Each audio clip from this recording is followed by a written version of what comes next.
ان لوگوں کے ساتھ اٹھنا بیٹھنا چھوڑ دیں جو آپ کی زندگی میں غیر ضروری مایوسی میں اضافہ کرتی ہے۔ کسی سے نفرت کرنے میں وقت ضائع نہ کریں کیونکہ زندگی بہت مختصر ہوتی ہے۔ سچ بولنے سے انسان کو ذہنی پریشانیوں سے نجات ملتی ہے اور اس کا دل ہلکا ہو جاتا ہے۔ خود کو سب سے بہتر سمجھ لینا ایک ایسی بیماری ہے جو انسان کو کسی قابل نہیں چھوڑ۔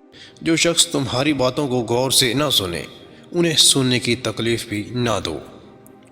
اگر کوئی آپ کی فکر کرتا ہے تو اس کی قدر کرو کیونکہ اس دنیا میں تماشائی زیادہ اور فکر کرنے والے کم ہیں۔ کسی سے نفرت کرنے میں دیر نہ کریں ورنہ آپ ایک بری عادت بہت سی خوبیوں میں اضافہ کرتی ہے۔ ان طرح کے لوگ ضرور بچیں، ایسے لوگ جو آپ کا وقت ضائع کرتے ہیں، جھوٹے لوگ اور سست لوگ۔ موت کو یاد کرنا نفس کی تمام بیماریوں کا علاج ہے۔ قسمت پہیے کے چکر کی مانند گھومتی ہے، جو کبھی اوپر جاتا ہے اور کبھی نیچے آتا ہے۔ تم بھی جب اوپر جاؤ تو نیچے والے کا ہاتھ تھام لو کیونکہ اگلے چکر میں تمہیں ان کی ضرورت پڑ سکتی ہے۔ اگر آپ بہت تیز چلنا چاہتے ہیں تو تنہا چلیں، اگر آپ بہت دور جانا چاہتے ہیں تو کسی کے ساتھ چلیں۔